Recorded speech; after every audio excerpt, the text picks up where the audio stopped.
Want to welcome everybody for joining us today. We continue to grow. If you look at your agenda, we continue to add folks to our list and their affiliations, but still working with Zoom and across the state. We're going to do introductions until we get too big not to do introductions, because I want everybody to get to know each other. So again, my name is Trish Artsfeld. I am from Perryville, Missouri, and I am serving as your chair, but I also serve as the chair to our Perry County Eclipse Task Force. So Don, would you introduce yourself?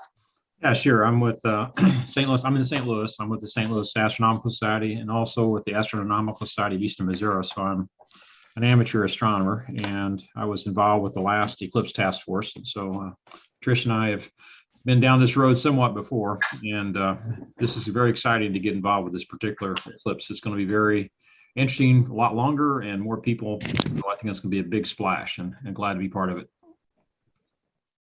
Okay, Peggy, will you introduce yourself? I'm Peggy Hill. I'm retired from Southeast Missouri State University. I'm an amateur astronomer, and I'm working in Cape Girardeau to try and get ready for the eclipse. Okay, Brenda, good morning. Hi, I'm Brenda Newbern with Cape Girardeau Convention and Visitors Bureau, Visit Cape, just trying to get ready for the eclipse. And our first one on our group to have her eclipse glasses. Oh yes, that's right. And they are awesome, everybody. Get on board. Yes. All right, Jeff, can you introduce yourself? I can. I'm Jeff Wicks. I'm the tourism director here in St. Genevieve.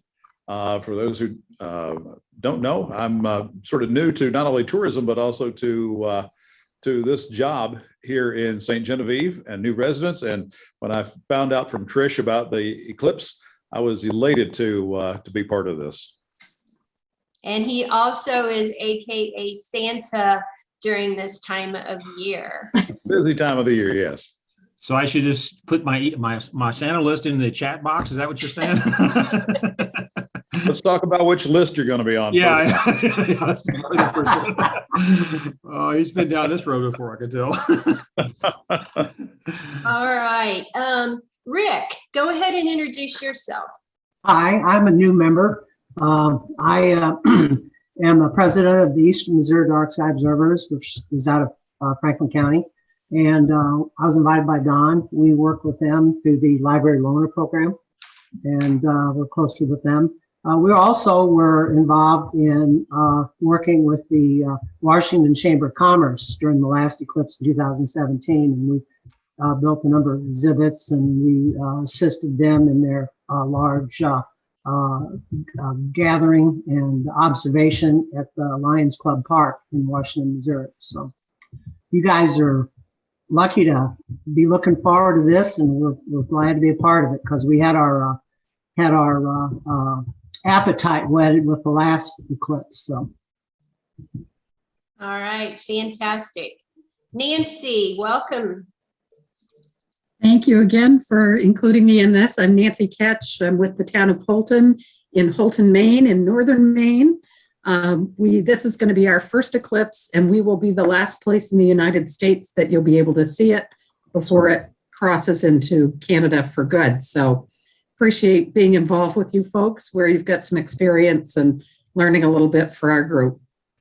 Okay, Will? Sure. Hey, everybody. Will Snyder. I'm manager of the McDonald Planetarium in St. Louis here at the Science Center. New member as well, so big thanks to Dawn for inviting me. And in 2017, I was not at the Science Center. I was director of a planetarium down in North Carolina. So excited to share it all with you this time in Missouri. Super, glad to have you on the membership, so thank you. Liz is also a new member. Hi, Liz Haynes, Executive Director of Old Town Cape. And as Trish said, I am new this year to this group and really excited to be a part of it and see how we can generate some excitement and interest, which I know there will be a lot of in our area. All right, thank you.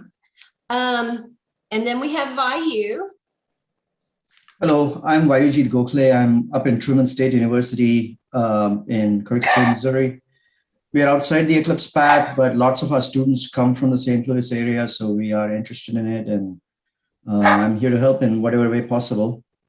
2017, we did lots of programs here, but we got rained out, so we are hoping for better luck this time. All right.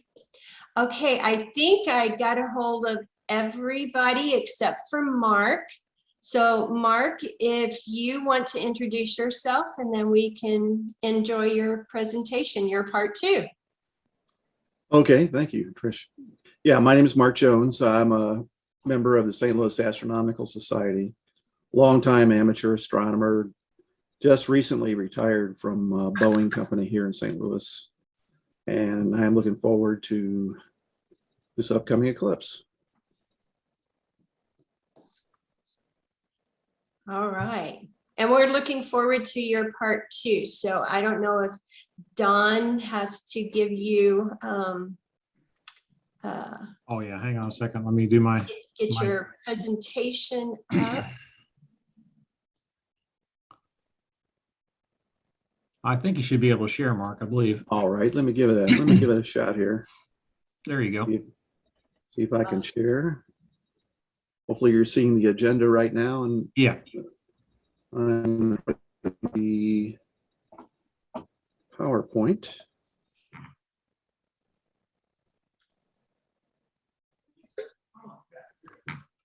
While they are getting that up and going, I would be remiss if I didn't remind everyone of the upcoming eclipses, both the October 14th, 2023 annular eclipse and the April 8th, 2024 total solar. So for our community planners, it's really important for them to remember that, because although we're planning for 2024, we're going to see our visitors coming and using eclipse classes and such in 2023. So keep those 2 dates in mind. Okay, can everyone see my screen? Yeah. All right, and I'm going to stay very Missouri centric here, but this really applies to anywhere you're in the eclipse path. And I will even be more specific than that. I've kind of put together a timeline for the city of Jackson, Missouri. But once again, this can be applied to any area along the eclipse path. And what we're looking at here is the, of course, map of the United States with the track, the shadow track through the United States from Texas on up through Maine. And then I've got a couple of insets here showing what we can expect. This left-hand image is right off of YouTube, taken by a very good astrophotographer, and he's captured the 2017 eclipse. And here we can see, and he's playing this back at pretty high speed, obviously. But we see the major components of an eclipse. We see the partial phases. We see when it gets close to totality, the skies get very dark, and then here we are at totality. We can see how dark the skies are, and we can see the outer corona, of the sun, silhouetted against the sky, and of course the dark circle in the middle is the silhouette of the moon itself there. And this is what's all the excitement is about being within this very narrow band and being able to see something that you can only see on rare occasions and only from certain locations on the Earth's surface. So this is what we're all pumped up about. The image here, or the video graphic on the right, kind of shows it from almost a moon perspective, an outer space perspective of how the moon's shadow is projected onto the Earth's spherical surface, and how the eclipse, or how the shadow of the moon tracks from west to east across the Earth's surface. And so we see that right at sunrise here, we see this little spot right here. This represents the center, the shadow, the totality band right through here. This larger one represents the partial phase. So anywhere within this larger zone, at least part of the sun will be eclipsed, but you have to be within this small dark circle here. in order to enjoy the totality phase of the eclipse. And so it's really important for us to understand perspective here in terms of what's going on. We're very much at the mercy of the geometry of the situation. The Earth, Moon, and Sun have to align perfectly to be within that eclipse zone. And this will tell us a lot about what we expect to see as the eclipse progresses. As I mentioned, I'm going to be very Missouri centric. In particular, I've looked at a couple of locations here in Southeast Missouri and over into Illinois. Jackson, Cape Girardeau, very, very favored places, Poplar Bluff also. This is the band. If we go from this blue line to this blue line up here, this is everybody within this path is within the path of totality. So all of these cities and towns will experience totality. I've selected Jackson because it's probably the closest of the major towns that's closest to the center line. This red line represents the center of the eclipse path. So I've selected that one. If I zoom in even further using some of the tools that are available online through NASA and other places, such as FredEx, eclipsewise.com, I can zoom in using a Google map on a particular location. Here I picked the city park in Jackson, and we can get very precise times of day when the different events of the eclipse will happen. Partial phases, total phases, when does total eclipse end, when does partial eclipse end. And you can do this for any location on the Earth's surface. Once again, from outer space, this is a 2016 eclipse. It took place over the Pacific. Here's what we have. You have the moon shadow projected onto the surface of the Earth. And within this area here, that's where the sun's surface is completely blocked. And we're able to see the inner and outer corona, as well as the chromosphere of the sun. Here's another track, once again, showing basically the same thing, just to drive the point home. This is where you want to be. This is where you want to impress upon all the citizens that they should try to go within this path. We know from 2017 that we ran across people from all over the world that came very long distances just to be within the 2017 path, and we fully expect that to happen again in 2024. If you're outside of this path, then you're going to see more and more of the sun's surface. So these contour lines represent how much of the sun is blocked at maximum. So at maximum, way up here in the Vancouver area, about 10% of the sun is blocked. And as you go down towards closer to the path, you'll be up over 90%. And then as you get into the Caribbean, once again, down towards Cuba and into the Southern Caribbean, you'll be, once again, have less and less of the sun blocking. Now, last time we talked a lot about the safety of the eclipse. And so I won't go into a lot of detail on that one, on the correct use of solar filters and things like that. But just in general terms, if you're inside of the path of totality, this time of the eclipse is perfectly safe to look at with your unprotected eye without having glasses. But if you're outside of that zone, either before totality hits or after totality is over, or if you're outside of the path at all times, you will have to use filtration. And there's some really good guidance on that out there we talked about that at last month's safety meeting. Once again, just to drive the point home, leading up to the eclipse, and things happen so rapidly within these last few seconds, we go from a non-safe to a safe condition for looking. And so it's really important to know when these timings will occur. And that's where pre-planning is really really important. Here's some links to those maps that I mentioned where you can come up with your times for your specific location. And this is a timeline that I put together, a script that I put together for Jackson, Missouri. Like I say, this can be set up for any location, but I'm going to be Jackson centric today. It all comes down to how many minutes before and after these events happen. So if you're in Poplar Bluff, the same sequence of events will happen. They'll just happen at a slightly different local time. It comes down to how many minutes or how many seconds before or after totality you are at your location. So let's get started. As we look at it, when the moon's shadow first intersects the Earth's surface out here over the Pacific Ocean, down near Bora Bora Island, at this point, as seen from Jackson, Missouri, the moon is approaching the sun. And it's, remember the moon is orbiting around the Earth, so it's moving from west to east, and it is slowly getting closer and closer to the sun until it finally blocks it.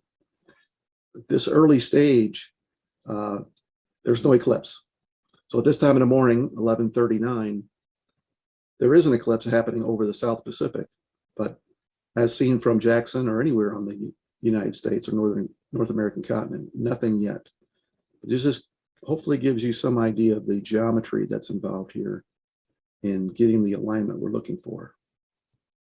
A little while later at 11:51 a.m., the partial phase is just beginning along the west coast of Mexico, and the totality phase now has moved into the Central Pacific area. And we can see the moon from Jackson.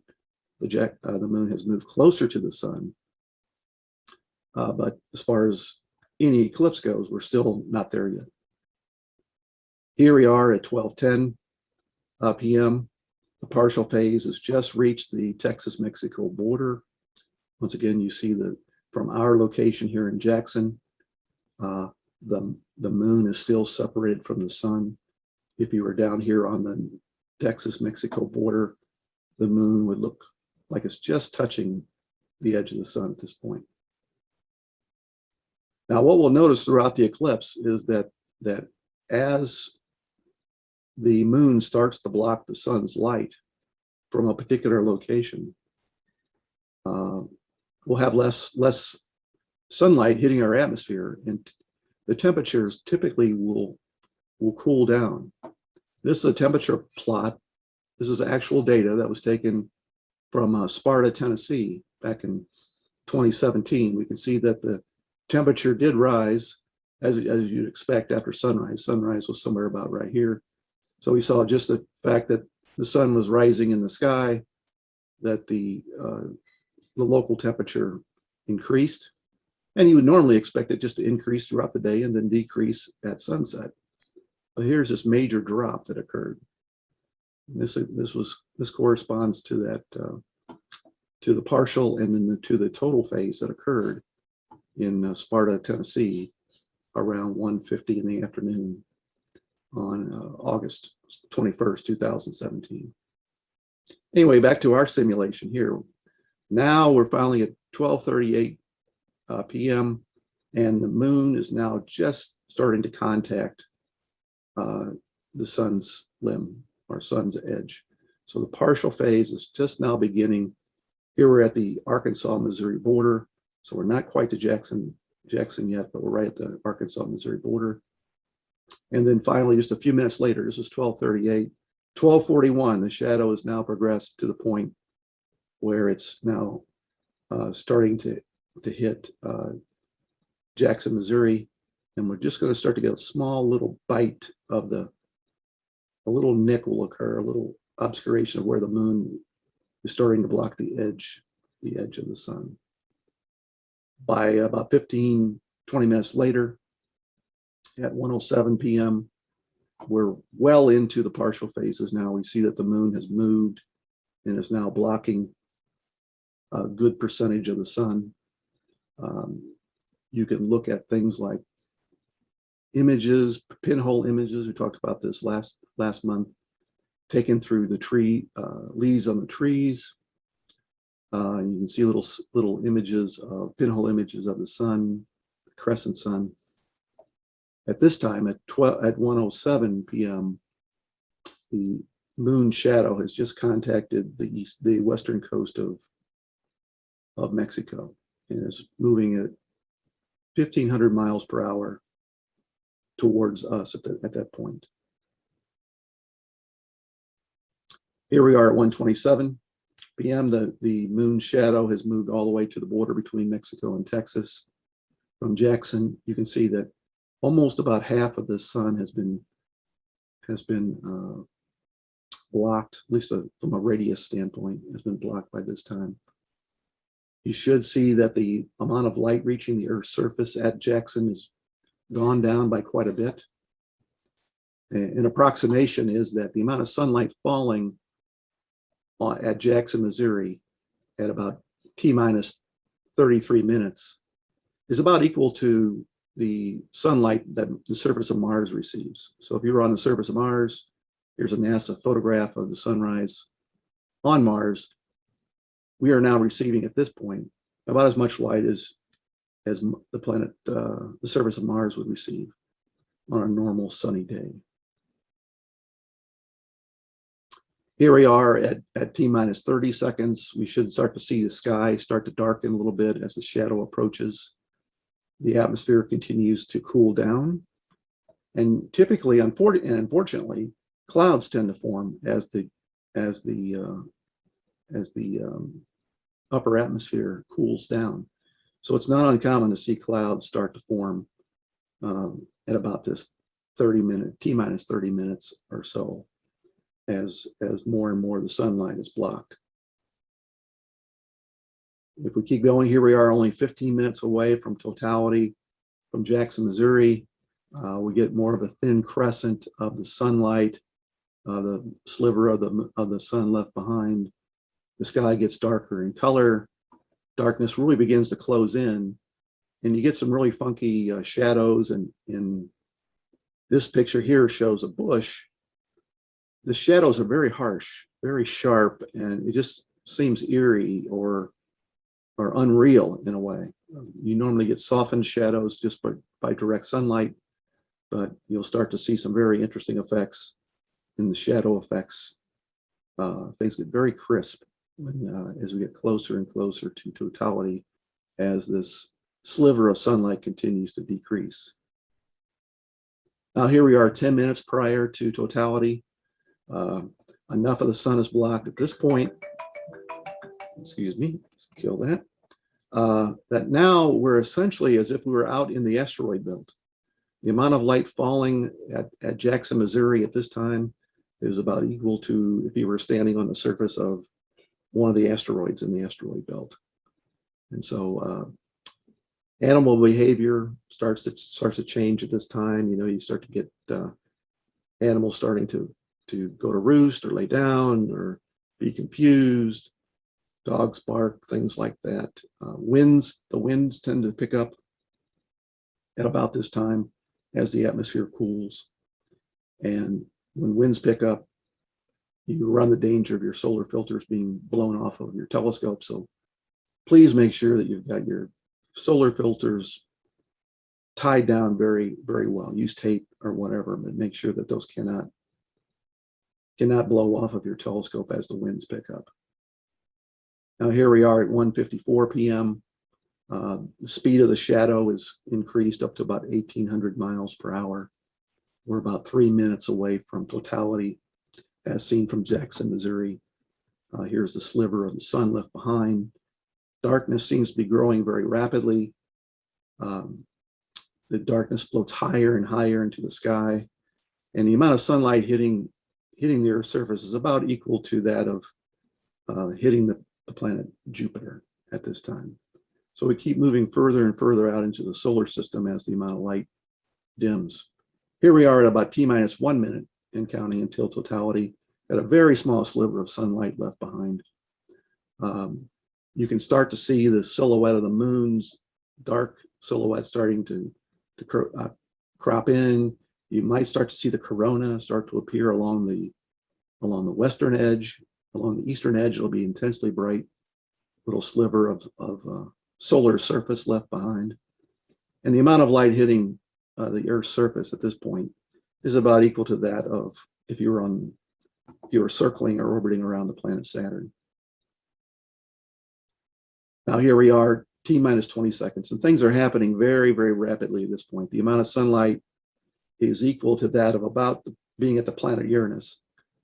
And we start to see the last little sliver of the sunlight of the sun's surface start to disappear as the moon, in this case, the moon is creeping in this direction.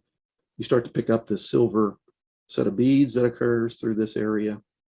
And this is really cool to watch. But remember, this is still quite bright. And so when you're within that 20 seconds, you still should be using protection up until about the last 5 seconds, I would say, of totality beginning.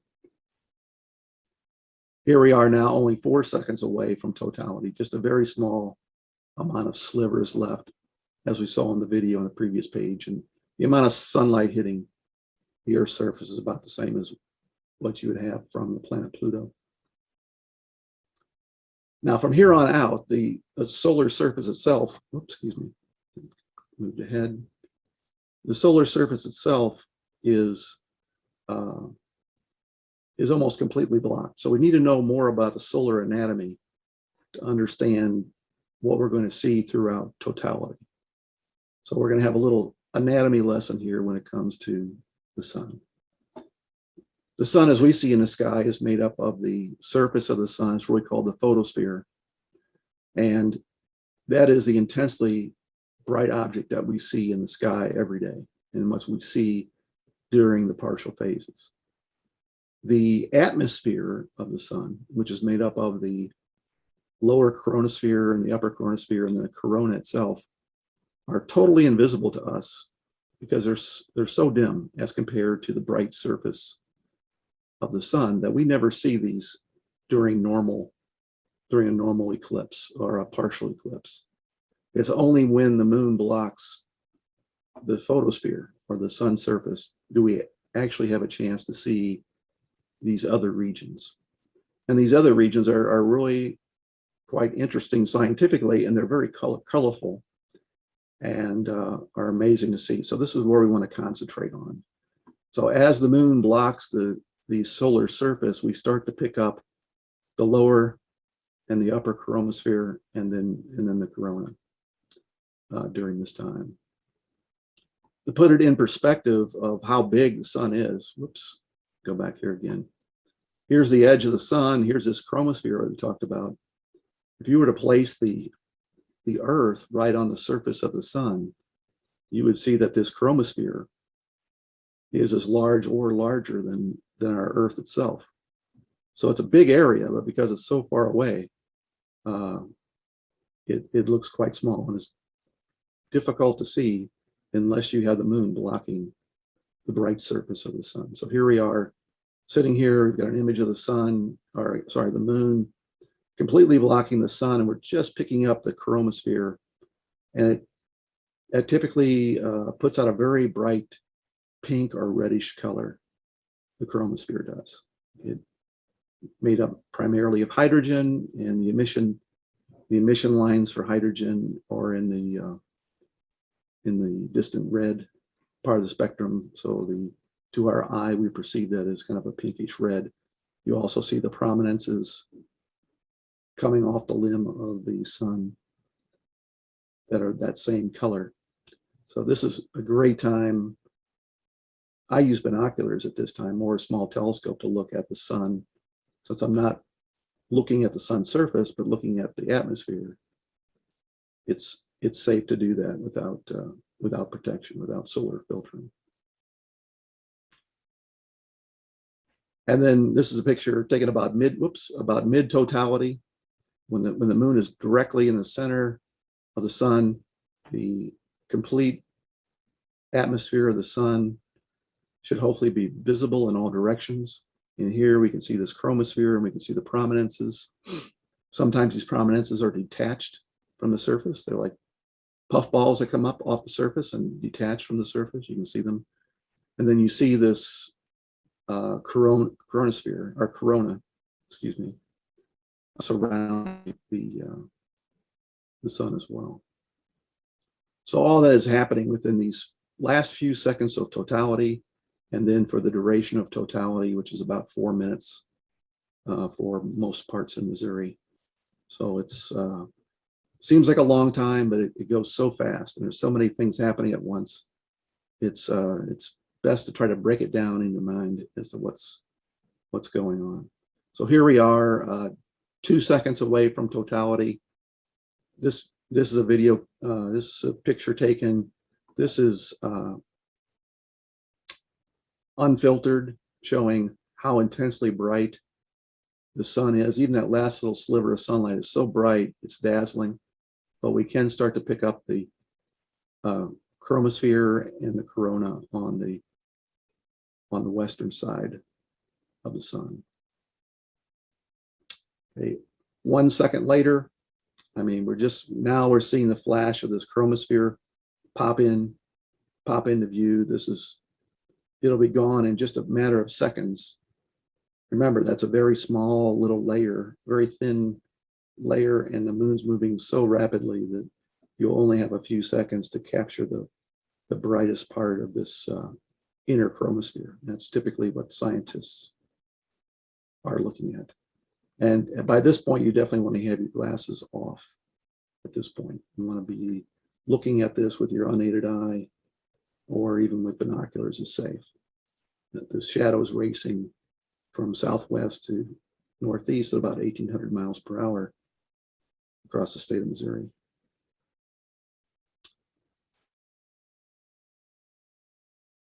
Here we are once again, the inner and outer corona. You can the sky will be about as dark as it's going to get once the eclipse starts. Your eyes will get adapted to the darkness, and you can start to you'll start to see more detail in the corona. At first, you may just see the inner corona, but then if your eyes get dark adapted, you'll start to see the outer corona, much fainter, kind of a silvery, ghostly appearance in the sky. And if the skies are very transparent, you might see something like this. Typically, the skies might haze over a little bit, once again, due to the temperature drop in the atmosphere. So you might get some high haze clouds occur, and that'll tend to dampen out some of these little tendrils that you see along the edges of the corona. But they are real. If you see them, don't think your eyes are playing tricks on you. These are real but subtle effects. Once again, here we are at mid-eclipse. It's about as dark as it's going to get. People have actually taken photographs at this point of the eclipse, and they can actually see the moon surface. Many of us have been outside looking at a very slender crescent moon right after new moon, and we've seen Earthshine hitting the dark side of the moon and creating Earthshine on the moon surface where we can actually see it. Well, Earthshine occurs even during totality. And during certain parts of totality, you may even capture the moon surface. It may no longer be a dark silhouette. Here it looks like a dark silhouette in the simulation, but in actual fact, you might be able to pick up some details on the moon surface. But that should not be your area of focus during the eclipse. Now, if you're tired of looking directly at the sun with binoculars, you might step away for a moment. I always take a step back and look at the sky around the sun. And during this upcoming solar eclipse, the planet Jupiter will be to the upper left of the sun, and Venus will be to the lower right. I would expect we should be able to see Venus pretty well. Might be able to see Jupiter. Saturn and Mars, I think, will just be too low and probably too faint for us to see here in Missouri. Maybe in some of the more arid regions like West Texas or Mexico, where you don't have as much haze in the atmosphere, you might be able to pick up some of these fainter stars and planets. And this was a video that my daughter actually took with her cell phone in 2017. You can see the clouds. This was taken from South St. Louis County. And clouds kind of popped in. Finally, the totality is over, what's called third contact. That's when the moon has slid off, is now sliding off the surface of the sun. And the reverse happens from what was happening as the total eclipse began. Now we have the opposite effect, where now the eclipse is ending and the sky will start to brighten out to the west. This is your last chance to look for the chromosphere and the prominences during third contact, particularly on the western edge of the sun. And it'll be time to take cover your optics, cover your eyes with glasses and that time. Here's what you would see as the moon slides off the edge of the sun, and now the photosphere, that bright surface, is now being seen. These beads, that a lot of people call these beads, that's actually parts of the solar surface that are seen in between the mountain valleys on the edge of the moon, and that's why they appear as beads at that time. So here we see that it's over by 2:13 in the afternoon. It's over for us. Our friends to the east are now enjoying the totality that we just went through. Here it is at 2:13 in the afternoon. Totality is beginning in Cleveland, Ohio. You can see that we're still within the partial phase. We still have our sliver of sun visible here. Here we are at 2:35 p.m. and our friends up in Holton, Maine are experiencing the totality while we're now in the partial phases, and the shadows traveling at almost 3,000 miles per hour at that point. At 2:46 St. Louis time or Jackson, Missouri time, the shadow leaves North America traveling at about 4,700 miles per hour. Leaves North America up in Newfoundland. And yet we still have some partial phase going on here in Missouri. And then finally, the shadow leaves the Earth's surface over the Atlantic Ocean. And this will be at sunset. So if you actually want to onboard a ship in this area, you would see the setting sun in total eclipse occur here at this point here. In terms of what we see, we're still in the last throes of the partial phases. And then finally at 3:17 p.m., the partial phase ends. We see the Earth shadow, or the moon shadow, is now crossing over Jackson, Missouri. We see the silhouette of the moon has left the sun's surface, and our eclipse is over. So those are kind of in a nutshell what you can expect, and you can once again, you can plan for this from any location on the surface of the Earth. And there is a lot going on. There's a lot you can tell your public. If you're doing public events, I would recommend a PA system of some kind, or maybe a local radio station broadcast to do a countdown to totality and to remind the observers what to look for. Hopefully we'll have clear skies on that day, but I think that's all I had to say at this point. So I'll leave it at that unless somebody has questions.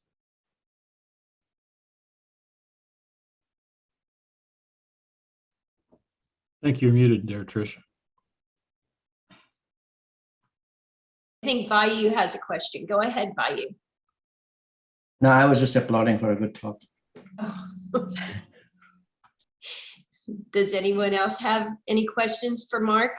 I actually do have a question. Mark, if you might not know the answer, but you might know someone who might.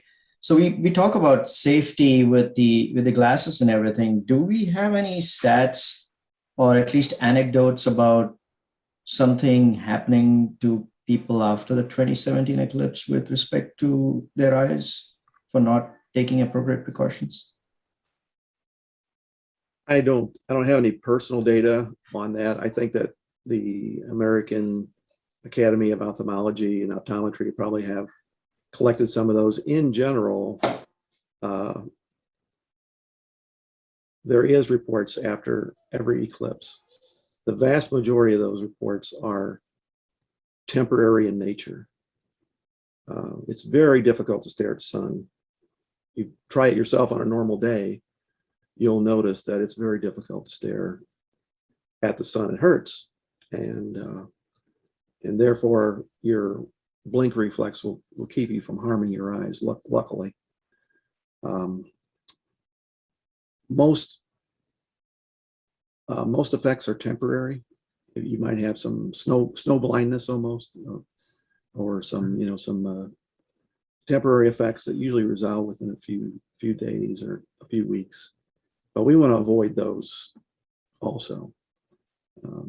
Yeah, sure. I was just wondering if there are any cases that we could use as cautionary tales and things like that. I am not sure. There's some links that the website for the American Academy of, I'm sorry, the American Astronomical Society has done a great job of putting links in for the American Academy of Ophthalmology and Optometry and things like that. And those should be our expert resources for that.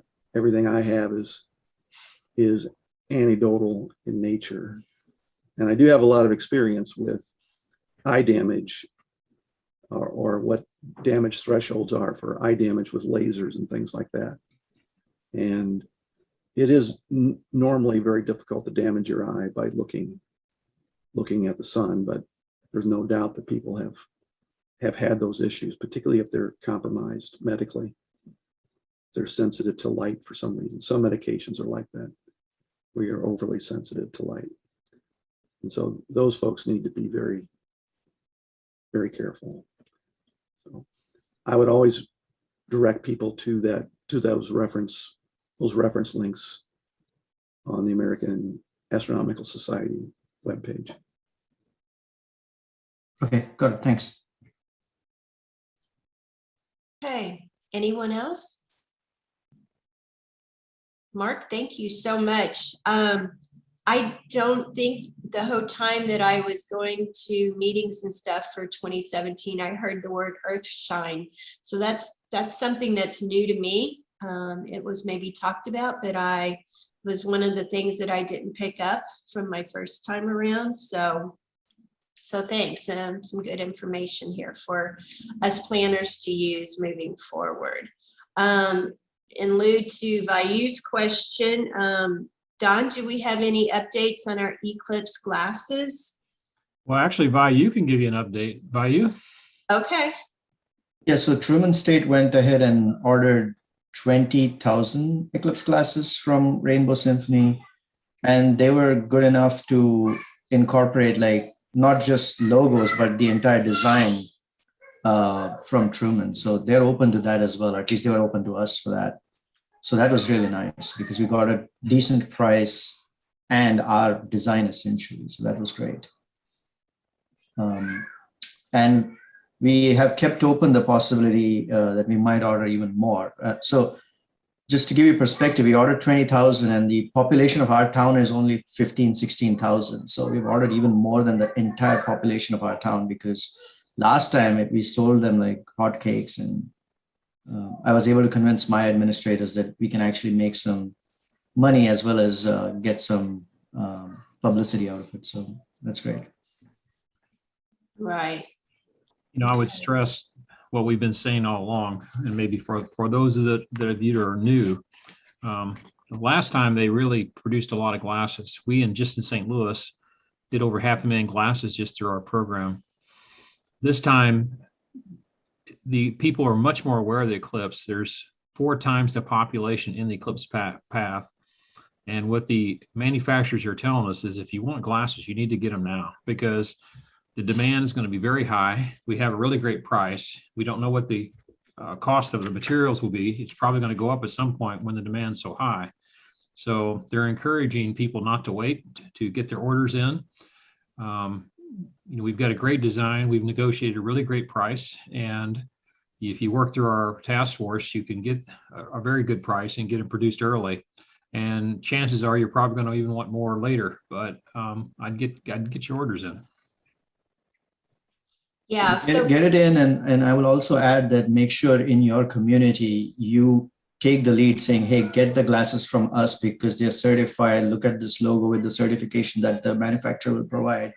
Because there will be fake glasses. There will be fake glasses circulating online as well as in your community. And you want to get ahead of that and make sure that you nip that in the bud right from the get-go. So I'm waiting for the glasses, the boxes to actually arrive. And then I'm just going to do a big song and dance here in my community saying, if you want glasses, you don't have to buy it from us, but make sure you tell us where you're getting it from and they are certified glasses. And then you can go buy them if you want on your own for whatever reason. Yeah. But last time it was, I mean, everywhere, it was such a hassle.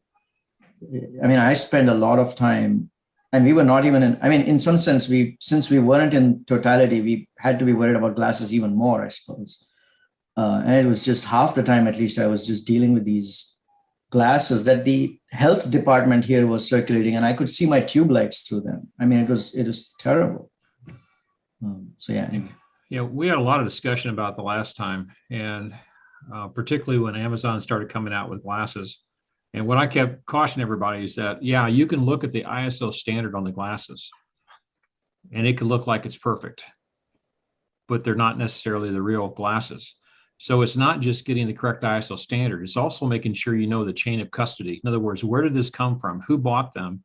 Did you get them from a reputable dealer? That's really your safety. And so we were very fortunate last time by working through Rainbow Symphony. We knew exactly where these came from, and we ended up really saving a lot of school programs, at the end of the day, by making sure that we had a really good custody on these. And we became really the go-to really for a lot of glasses in the St. Louis area because people had ordered what they thought were better prices, but it turned out they were just fake glasses. I mean, we recycled glasses. We could tell they were fake. I mean, you could just look at it. It was not hard to, and sometimes you can't tell easily because you look at them and they're dark but they're still not, there's still things you can't easily test them just by looking at them and know for sure they're real. Okay. So for us here in Perry County, I have secured my sponsor for my Eclipse glasses. We are going to do the same thing that we did in 2017. We will be placing an order for 25,000 pairs of glasses. Perry County is we're at 18,000 people. So I didn't have a problem with that many the last time either. My issue this time, and you may come into similar situations, the CEO of the company that's going to be sponsoring my glasses, they are currently in negotiations and may be changing names or logos. So, we had to have that conversation of, well, it's not time yet, we got time, right? We don't have to know that right away. And so I had to explain to him that time is of the essence and that we're going to be only a small portion of the millions of glasses that these few companies are going to, get orders from. So I'm kind of on a 6-month waiting hold, which makes me very nervous. But hopefully they'll get logos lined out and stuff in the first of the year, and we can order right away, because I don't want to wait 6 months. So we'll have constant conversations about how they're progressing. So just when you're thinking about sponsorships, don't wait, go out and try to secure those as soon as you can. So another troublesome area that we had at the last eclipse was schools. Schools were completely confused what to do. They didn't know, should we, especially the ones in the path. So we had some very reputable schools that made the children keep the glasses on throughout the total solar eclipse. I mean, they were busing them to central locations, but they didn't get to see the total solar eclipse because they were too afraid of getting sued. So it was almost like, what was the point of busing them from one location to the other if they can't actually see the total solar eclipse? So Mark, I haven't really looked recently, but I did read some studies after the last eclipse. There were some eye damages, I remember, out of the UK, but there were surprisingly very few real problems with this that came out of this. And maybe it was the overcaution, but the schools that in the Metro St. Louis area that allowed the children to see the eclipse, I'm not aware of any issues. So I think one of the big questions that schools need to do is, first off, what are you going to do during the eclipse? Are you going to actually close? That was a lot of the solutions. Some of the schools got so fed up with the whole thing, said, look, we're just going to close. We're not going to let, teachers want to see this on their own with their own family, that teachers don't want to be responsible for the children, the safety of the children. Lawyers don't want the school to be exposed to this. The other side said, well, we'd like the children to see this as an educational opportunity, because we don't know that they'll really get to see the full education benefit of this at home. And then, of course, there's work that you can do before the eclipse. We always think about the eclipse itself, but I think some of the greatest benefits of a solar eclipse like this is the time leading up to this. Go to schools, teach them about the sun, teach them about how sun is dangerous, but also there's much going on, as Mark showed in the breakout of the sun. There's a lot to learn from how the sun moves, how the moon moves, how the earth moves, how the sunlight, how bright it is, what it does, all those kinds of things. And also how nature's impacted by whenever the sun started, the moon started going to the sun, I could start hearing wildlife, cicadas and or whatever else. You can just hear the wildlife start picking up. All that's part of it. You got sound, you got weather, you got light, you got motion, you got a lot of science that's going on. So just to have it only on the eclipse is really missing the really big education side. So you really need to start thinking about, with your schools, what do they want to do? And if they want to do stuff during school, then they need to have glasses if they're in the totality. And they need to have other things that, Mark has talked about last time about how to properly and safely view the eclipse and also get your best educational experience. These are things that need to be worked on, because schools don't move that fast. And so they need to be they need to start thinking about this early on. I got a feeling that a lot of the schools in the St. Louis area, although it will be a partial, will probably take a different approach this time, because they learned some things last time. And of course, none of the St. Louis will be in the totality, but the schools that are in the totality area where you guys are in Southeast Missouri, I think it's a real opportunity for education. So Don, do you have advice for our planners, especially within the path?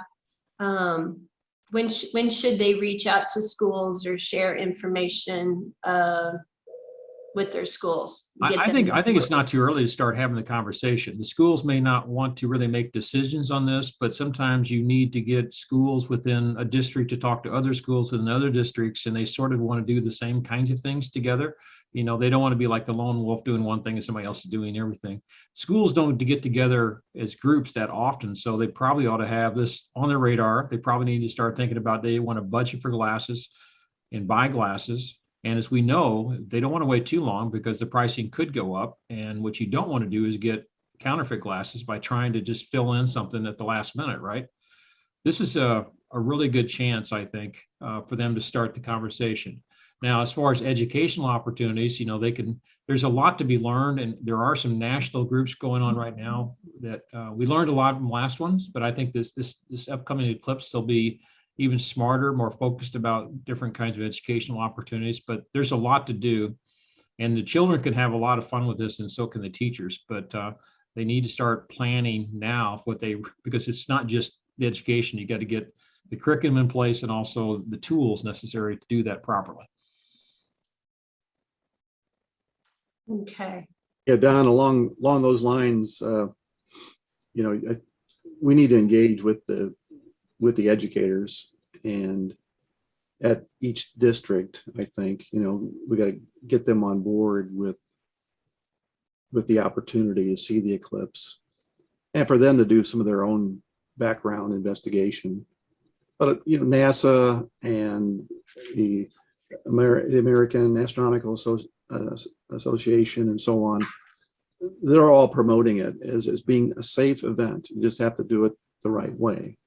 And so the science instructors at the schools are probably the ones that will be most on board with it. But the administrators are the ones that ultimately have to be on board as well. So it may come down to doing some additional education to those folks to make them feel comfortable. I was wondering, does this group have a role to play here? Like, is there like a central Missouri Science Teachers Association or whatever that we could reach out to and kind of at least get the conversation started?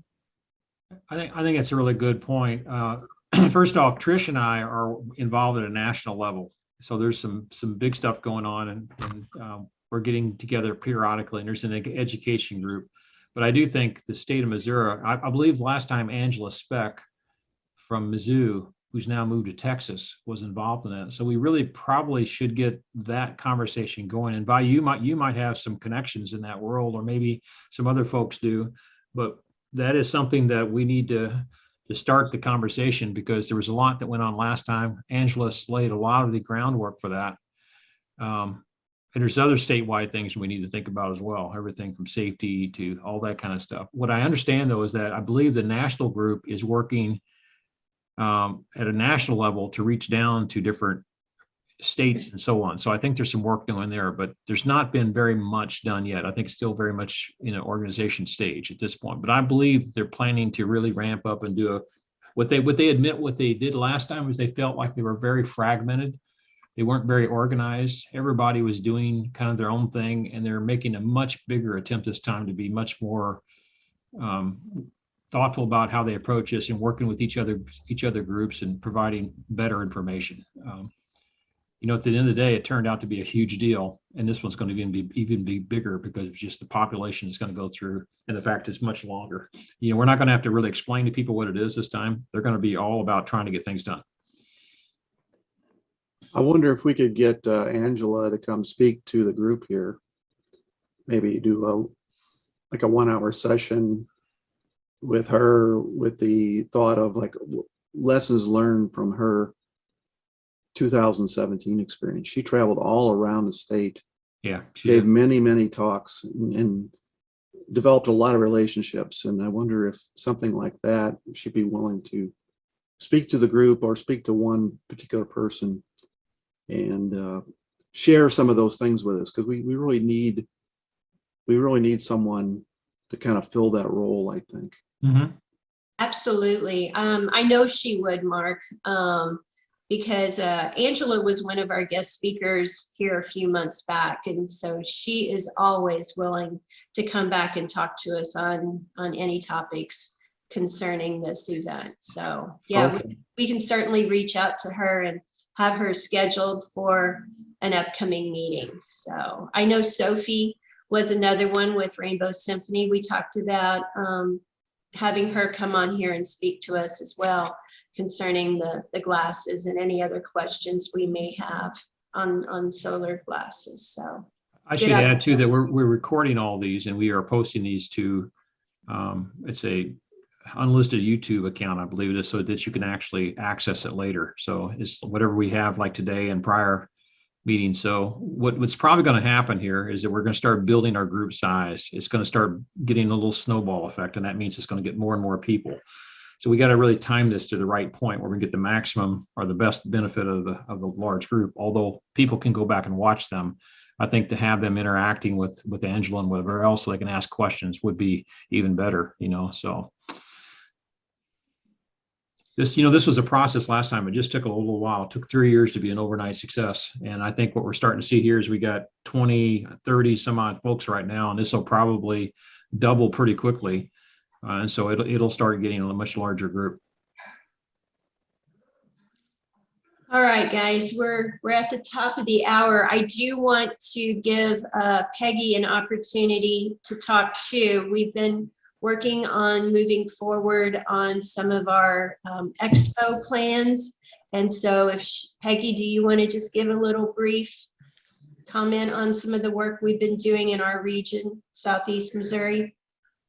Okay, we reached out to Bruce Skinner at SEMO, and he spoke with President Vargas, who was very interested in SEMO hosting the expo, but they needed some further information. So we forwarded the expo information from Don Fick in the St. Louis Expo, and then from Bob Baer in Carbondale, because there were two very different types of expos. And so, you know, I said to them, you know, here are people with expertise, but you have to figure out what your vision is, how you would like to have it go. But so he's going to talk to the president again at the beginning of December, I think December, around middle December, 15th or so, 14th or 15th.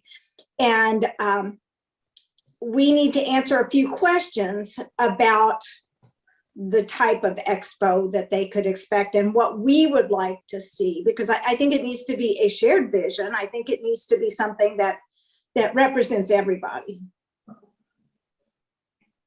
So that's where we are. So we kind of talked about our next meeting next month, if we just want to not have a guest speaker and have an open conversation about our upcoming plans for an expo, what we want to see there, you know, and that along with, you know, any questions that our planners or community has, you know, are you having trouble making connections or getting an audience in your area, or whatever that may be that we can possibly help or give advice for. So any comments or suggestions or thoughts?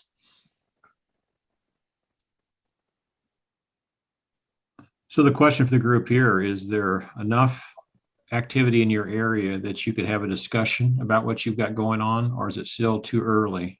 Because it would be kind of nice to hear where everybody's thinking right now, kind of what they're starting to move along. And I know that you're far from getting anything settled, but if you're saying, yeah, I'm starting to get some activity, you know, I'm talking with city councils, or I'm talking with my tourism, or we're starting to get sponsors interested, or whatever else, that would be pretty good information to share. Or maybe you're completely dead right now in the water and you can't get anybody excited about this at all, and say, what are we even talking about? This is like 2 years away. Why? This is much too early.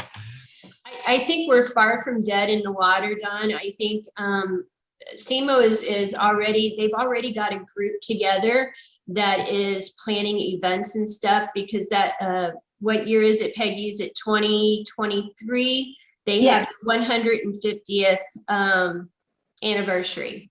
So So the they're university. Yeah, for the university. So they're thinking that this could be a wonderful event, you know, during that span of time that they're celebrating. This could be one of their key events. So they're very open to the ideal of hosting an expo.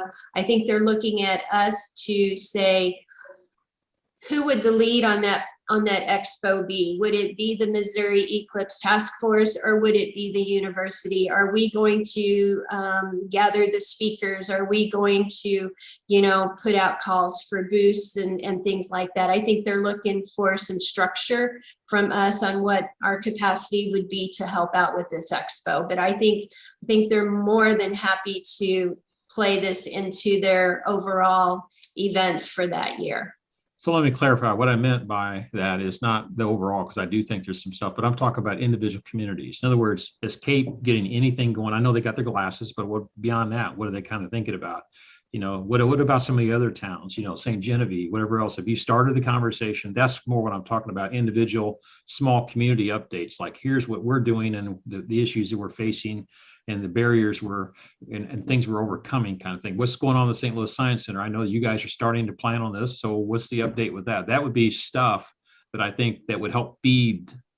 And I realize there's a potential expo coming up or whatever else, but all this will just stir up the pot and help build excitement. That makes sense? That's what I was really after, more individual community updates.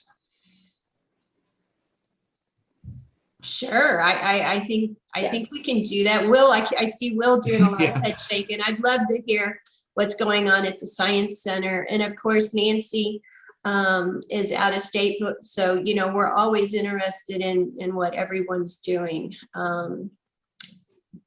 So is that what we want to do next month then? What's everybody's thoughts? I'll just quickly add before we get into that is one of the things that, and I'm speaking because last time we were out of totality, this time we are out of totality. So one thing that I think went a little underappreciated last time because of the focus on totality, and rightly so. I mean, totality is absolutely awesome, but still 99% of the people are going to be outside of that band, right? I mean, people who are interested in saying, and for whatever reason, they can't travel to totality. And so we should not treat them as like second class citizens. There's still a science event happening. It's still fascinating.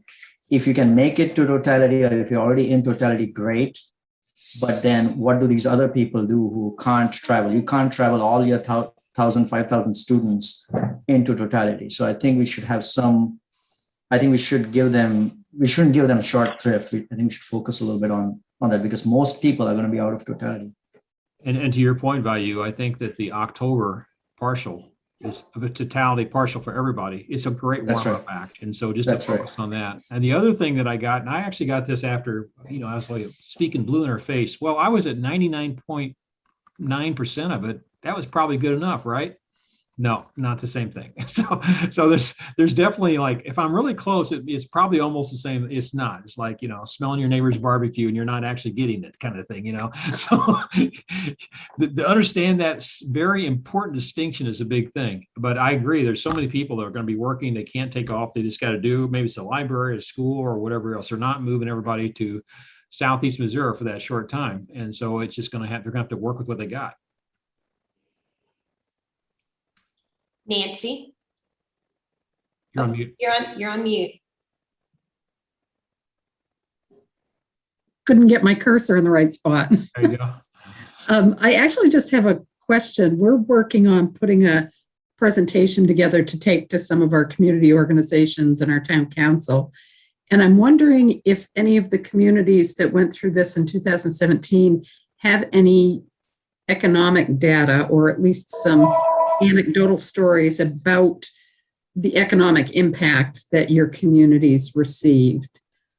We have received a nice grant from a local trust to get some of our initial work, but we want to make sure that the town's engaged and some other organizations, and we thought that would be helpful. So if anyone had some information like that, I would welcome it.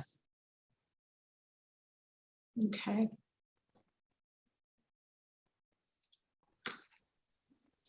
I was actually going think to say- Trish, oh, sorry, go ahead. No, I was just going to say, I would hate to say yes, have a meeting, but I will be on vacation most of December. So, you know, I know that we are planning things because of what we did in 2017, expanding on that because we learned some lessons about what people are wanting. So would love to be a part of that conversation. However, I know I won't be available in December. Okay. I was just going to say, Trish, I think you had presented something about Perry County in terms of tourism and how many people came and that. So it might answer at least partly what Nancy was asking. And I also think as far as the astronomers are concerned, the AAS, the Astronomy, American Astronomical Society meeting is in early Jan. And I think there will be some movement along these lines for the eclipse then. So something might come out of that, and I'll keep you guys posted as and when. I'm not actually going to the meeting. I have young children who can't get vaccinated and things like that, so I'm not flying. Anyway, so as and when I hear anything, I'll pass that along from the astronomical community. Okay. Any comments from anyone else? Hey, Trish, I had a comment was just for what would be good public awareness events, you know, to try to stimulate the public, and certainly the 1 year prior to the event. So probably trying to hold an event and get the media involved on April the 8th, 2023, would probably be a, you know, a good opportunity to do at least something, right? Say we're going to be hosting an event a year from now in this cornfield or this town square or whatever it might be. And so I think something like that, I don't know if it would be worthwhile to try to do something in 2022, but certainly 1 year in advance is, to me, a good way to raise public awareness. The other one is the partial eclipse that's coming up in October of 2023. I think that's really our next opportunity to show an eclipse to the public as a partial. And so I would try to stake out at least those 2 dates on the calendar for trying to put together some sort of public awareness events in your local community. And then if you're doing an expo, I'm not an expert on expos. I wasn't even that much in favor of having an expo last eclipse, and of course I was wrong. But doing that a few months in advance of the actual event, we did ours in June, so in preparation for the August eclipse in 2017. So I would suspect that you might want to consider doing an expo a month or 2 before the April event, for those who are planning to do an expo, just to look at. That timing was pretty good. That timing was pretty good for June. That was really pretty good for, the events in April. Do we want to try to do an event during spring break, say the March time period of 2024? It depends. You can look at what your local schools are doing and so on, and maybe try to tag in an expo somewhere in that late spring, or it's be early spring, late winter time period. Just some general thoughts on when hosting events might be beneficial. Trista, also to be aware, you and I have not talked about this, but there's an air show next year in St. Louis, and that's a big one. That's where the Blue Angels comes in, and that's a really great opportunity for us to get. We did the air show last time, and it was the first big debut of the glasses, and boy, did we have some. In fact, I think St. Louis Science Center had they were out there and they're actually showing off the glasses, and it was just like drawing people in big time. So if you really want to get some early PR, that's a good one to go. So I think the St. Louis Astronomical Society and the IDA Missouri will have a booth there, and we could certainly partner up and put eclipse stuff there, whatever else. Last time they gave us quite a few tables, and it'll be, I think it's September, it seems to me. I have to look it up again. But anyway, it'll be a big, big event. And so we probably couldn't put together one as big as that one just to get traffic. And it's outdoors, so it's from COVID point of view as well as showing the sun and everything is perfect. Yeah, you were that one right. So I remember right. So let's definitely put that on our list of good places that we could do a public awareness. So okay. I don't know if the air show's happening every year, so we may only have an opportunity 2024. I don't know if we'll have another opportunity. No, it doesn't happen every year. In fact, I just looked it up. It's actually June. It's actually in June. Okay. And so it's only usually about every other year. And also the Blue Angels don't come in every time, even though they have it. So this will be a Blue Angels air show. It won't be bigger than this as far as St. Louis goes. And I think by that time, there'll be so many people with so much pent up cabin fever, they're going to be going nuts out there. That's in 2020. Is this June? Yeah.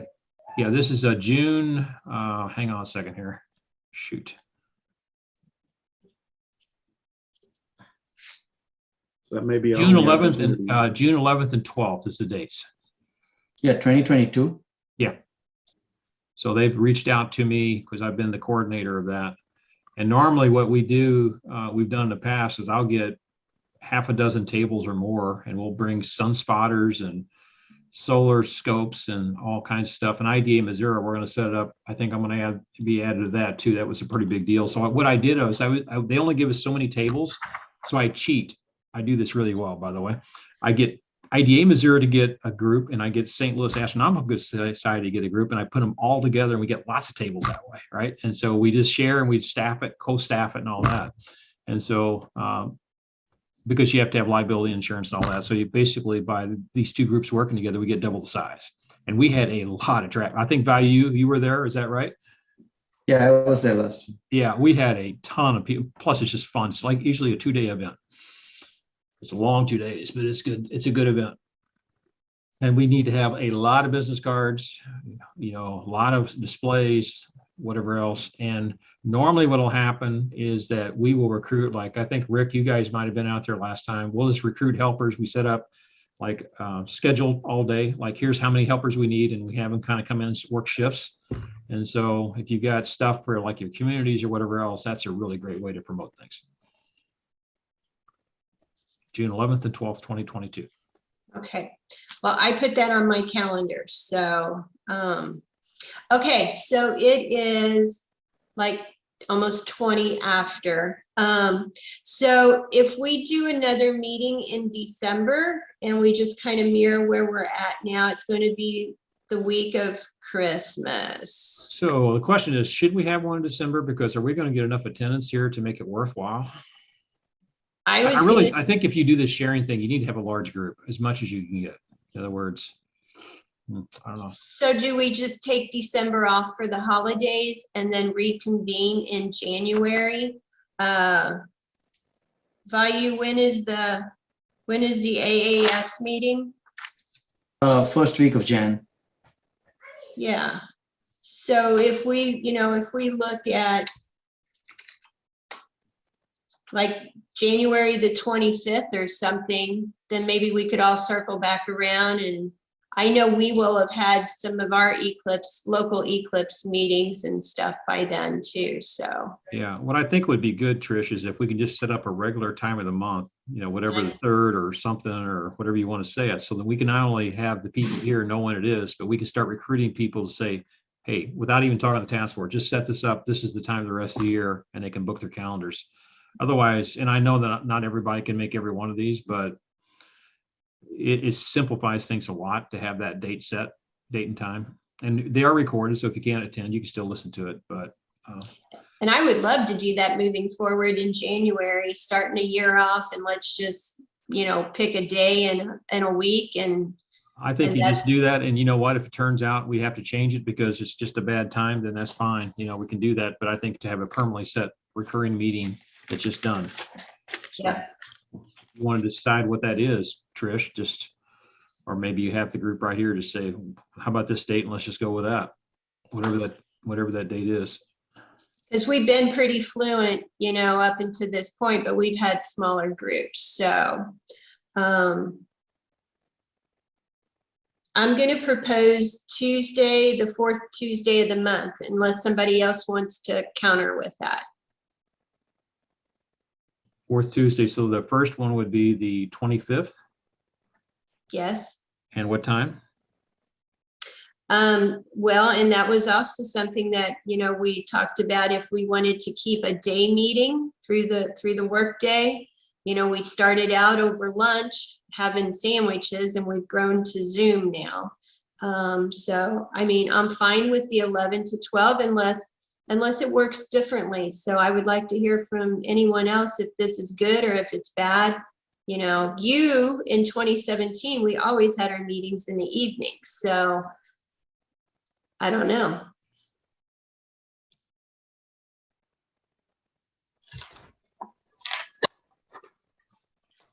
I think most of the people on our list right now are either doing this for their jobs, or they have the ability to be retired or whatever, and it doesn't matter. So I think that based on what you've had so far, I think you've been having them on Tuesdays at 11, and we have seemed to get pretty good attendance most of the time for them. So I would say continue with what we're doing until you see something different. Okay. Yeah, I suggest you just go with the 4th Tuesday at 11 o'clock. And if it turns out that we need to start recruiting some people that can't do that for some reason, but educators and others, probably the ones we really need to have on here, probably can attend. They'll probably be at an administrative level at least initially. And so you'll probably get better attendance. And it's not to say that you can't have changes or secondary groups that's doing. Last time I think we had ended up having some focus groups, like educators kind of did things sometimes and whatever else. So let's just do that. And then we'll put that on our website and say that's when we meet. If you want to join the task force, then make sure you set your calendar aside for that and find us and get on Groups.io. Okay. Cool. All right. Then we'll take December off. Everyone have a good holiday. And we will reconvene on January the 25th at 11 a.m. to 12. We're just going to have that group conversation then of what people are doing throughout the state, and if we can support or help in any way. And then we'll worry about guest speakers then beyond that again. Okay, that's good. Okay. All right. Anybody got anything left to add? Comments, questions? Did a great job, Trish. I'm Yeah. following your lead. I guess that's one other thing. If we set up our 4th Tuesday, then if I ever have a conflict, like Brenda and I are away at workshops or conferences and stuff, I'm going to look to you to help me out. That's So, fine. okay. Just real quick, it's Tuesdays 11, right? Yes. Okay. I have class till 10:50, so I can do it. So you're going to be able to squeeze this in then, right? Yeah. I just want to make sure there wasn't an overlap. Okay. All right. All right, guys. Well, happy Thanksgiving and Merry Christmas, and we'll see you in the new year then, okay? Great. Happy Thank Thanksgiving, you. Merry Yeah, Christmas. Yes. Happy holidays. All right, Bye. bye-bye.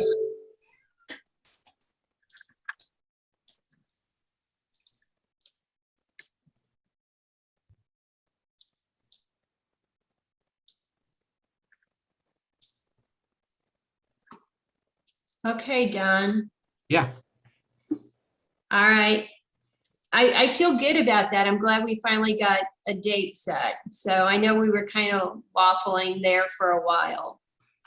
I got to tell you is that I love to build community support for all this stuff, but sometimes you just got to make a decision and go. That's just what you got to do, you know? No, and I'm glad. I mean, and don't ever be afraid to bring the hammer or whatever when you see things kind of getting squirrely or whatever. So No, I think that's good. I'm starting to put a little bit of time trying to raise. I've actually invited Chuck Sims, he's the incoming president or the executive director of Astronomical Society of Eastern Missouri. Bayou is obviously up in Truman State. I want to wait a little while, but Melanie Kanaki that just joined our IDA board, she's an amateur. I mean, she's pretty well connected in Columbia. So I don't want to just jump on her with like, oh, I got all these opportunities for you, but she would be a pretty good connection and knows a lot of people there. So what we don't have as much right now because Jackie's just Jackie. I mean, she's forgetting things, and she's not that she's not got the memory for it. She just gets so much going on. She just tries to overstretch, which is my concern with her. But we do need to get. That's the reason I think having IDA Missouri next year, you know, that'll help us build more relations with them. See, all this stuff works together, right? So I do something that actually overplays. That's the kind of why that I'm, you know, trying to orchestrate all this stuff across each other because it all fits. It's strange how it works that way. But where is Chuck from? Chuck is from St. Charles. And Rick? Rick is from Union, Missouri, Franklin County. Okay. So Rick is just, he's an educator, and they have a huge telescope, 30+ inch down there at a winery. And so he's a good guy for this. He's got a fairly small club, but he's still a good guy to have on board because he's well connected in the community down there. I haven't seen Rick join the membership yet. Well, I've been working with him. Okay, no, that's fine. His thing is bounced. And I've actually, by the way, I thought that one Michael was Michael King, but it turns out he was Michael somebody else. And I go, oh, yes, so that's my fault. That's Okay. my fault because I think that was, yeah, I put the wrong name down. So Oh, that's okay. That's fine. So Michael King's got 2, and that's fine. I mean, I didn't want 3, but 2's fine. You know, whatever else. Yeah, And I don't really know what's happened to that group. They since I physically quit going down there, they've just kind of, I don't know. Well, So- you're going to have that though. What you're going to have is that people will cycle in and out.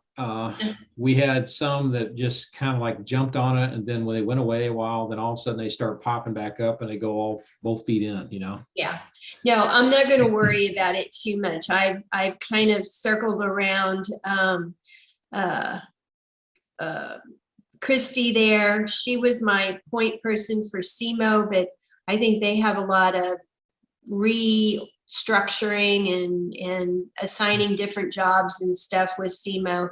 So I think Bruce is our main dude right now, him and Peggy.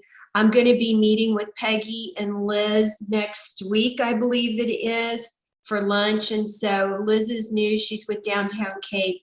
So yeah, that's all starting to really kind of gel. And the fact that SEMO is very interested in doing this expo kind of gives us a little bit more breathing room. We don't have to try to figure out a venue and getting that date locked in, although we want to lock in a date with SEMO as soon as we can. I don't, and I want you at the table when we talk about all of that, because I don't know if they're going to give us a venue free. You know, if we bring in all the vendors, are they going to want the booth money, or are they going to share that with us so that we can help support other Eclipse classes and things like that for schools and stuff? So. Well, we can, we've got the connections to bring in a lot of vendors. They're not going to have those connections. Right. Not like we can bring. You know, Yeah, we you can have bring- the shopping list. Yeah, we could bring in the national list. So if you think about this, this isn't exactly the way it's going to work, but one of the reasons I wanted IDA Missouri for next year is that it will be in Kansas City, and we can step up a little bit. It's not exactly an Eclipse conference, but that's not to say that we can't, if we're partnered with the amateur or with Astronomical Society of Kansas City, I could see some overlay with that. Okay. And then if we have earlier in the year, the June air show, we're starting to, between these different things, we can start ramping up slowly. It's kind of like the, you know, the temperature's picking up, right? And I agree with Mark. I'm not sure April is probably the best time, only because if we have a big, I think we should have a June event, something like that in 2023. When kids aren't in school, or would you want kids in school? No, I'm talking about an expo type of thing. A June, I think they should, I don't know that you necessarily have to have them in school, but the timing was right for the last one. And it's, if we have a June type of expo, you could have it certainly in May, but once you get near the end of the year, it gets tougher. You wouldn't want to wait till September, because that would be normally when you'd have something like that, because schools are back in session, whatever else, because October is too close. You want enough time. You need about 3 months at least to give the communities time to ramp up and do more homework for the 2023. That makes sense. So if you got in October, you don't want to do it in September. You could do it in April, May. Maybe Mark will be right, maybe April, but that seems a little early from a press point of view. In other words, I found that once I got to June, that was close enough, but we don't know what's going to happen, because the press is going to be really wild this time with the bigger kind of thing. I don't know. April could be good, but it's a bit early from a press point of view. In other words, they don't always buy into that. But on the other hand, it could be 1 year anniversary, you know, countdown too. So. Well, I will tell you, like I said, I am meeting with Liz Haynes from O-Town Cape and Peggy. We're going to have lunch here in Perryville on December the 6th. It's a Monday at Mary Jane's at noon. If you want to ride down and have lunch with us, you are more than welcome. So who is that? So it's myself and Peggy and Liz Haynes. She is the director for the Old Town Cape. Okay. Well, I don't know. Do you think it would be useful for me to be there? Well, I mean, we're going to be talking about the expo and stuff. So Like I said, if we find ourselves at a table with SEMO, I don't know if that would be an in-person meeting, if it'd be a Zoom meeting, if it would be, we need your information and we'll take it to Vargas kind of thing. I really don't want to do that, because I'd like to have that negotiation, that conversation of, you know, if we bring vendors, you know, are you going to charge us? You know, are you going to give us the event free? You know, how big do you want this to be? We want it to be huge. You know, do you want it student focused or community focused? I mean, I think there's a lot we can talk about. So, Well, I think the other side of that too is that they can look at what I call a local event, or they can think of a bigger event. In other words, if we get the right event, we can promote it heavily in St. Louis, and we can promote it heavily throughout the Eclipse Task Force. And if it's a Eclipse Task Force kind of event, then we can really try to put people down there. And you know what? That at the end of the day is what you're really trying to do. You can locally plan, but I think from a tourism point of view, you want to get people from other areas to come down and visit what you guys are doing, so they can experience, like, this is really good. I can come down, I can make this work. That's what's going to be from a tourism point. If you're just wanting the local community to say, well, how do I do my school education stuff, and where do I get my glasses? And that's kind of a different thing, you know? So if they want to think big scale, which is, I think, what they should be doing, right? Then they need to really say, I got to tap into groups outside of this area and make this a bigger event to really get the full benefit of this that I think they should get. well, and I think, you know, that SEMO would be looking at trying to draw attention to themselves, like, hey, this is us, we're SEMO, we're cool, you know, we're doing all this stuff, and attracting kids and communities to their campus. But well, it depends what facilities they have. It depends what the facilities they have, where they plan to have it. In other words, if it's just a small, in other words, we had 5,000 people, and this thing could draw pretty good if you really get ahead of it. So you got to have a place to spread out a little bit. And do you have it? If you have it in the summer, it's warmer. People are more apt to be outside and enjoy solar activities. If it's cold, like April, then you could have some good stuff. But, you know, you need to have more of an inside kind of a thing for that, I would think, you know. I have never met Liz before with Old Town Cape, so this is a meet and greet for, you know, us to talk about, you know, how we're going to collaborate and just kind of get to know each other and stuff. So, well, I've actually got a physical that morning. okay. When you say it's at noon, Yeah. I'll probably be done by 9. I don't know. It's really, I guess you just have to decide if you want me down there or not. If you think it's worth it, you know, it's up to you. I mean, You always bring a lot of information to the table, Don. So you're always welcome. All right. It's whether or not you feel it's worth it to you to drive down and spend an hour to 2 hours here in Perryville. So. Okay. Why don't you send me the information here, and we'll kind of figure it out from there, I guess. Okay. Yep. So. All right.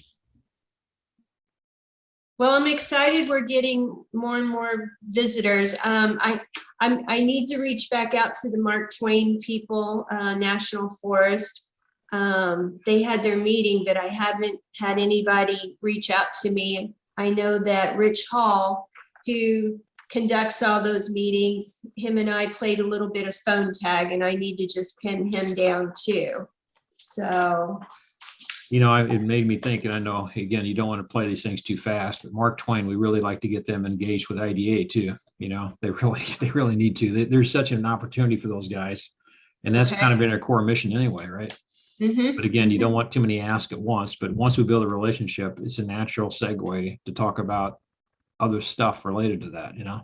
Well, and when I did an Eclipse presentation for their group here, gosh, that was last year. It was before COVID.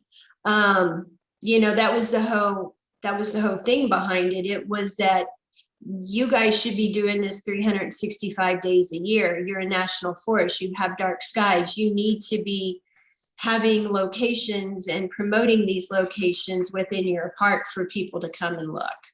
So, That would be one. So how far is Mark Twain from here? I guess from St. Louis, it's about an hour or so, roughly, hour and a half. maybe? yeah, I'm trying to think of, we were down past Poplar Bluff when we met. I'm not even for sure where it was that we met at now.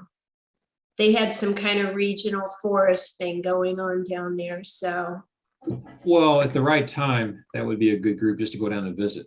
And I'm supposed to go down to the Springfield area with our new board member, Lauren Bullard. He's arranging some Springfield parks for me to take a trip down there.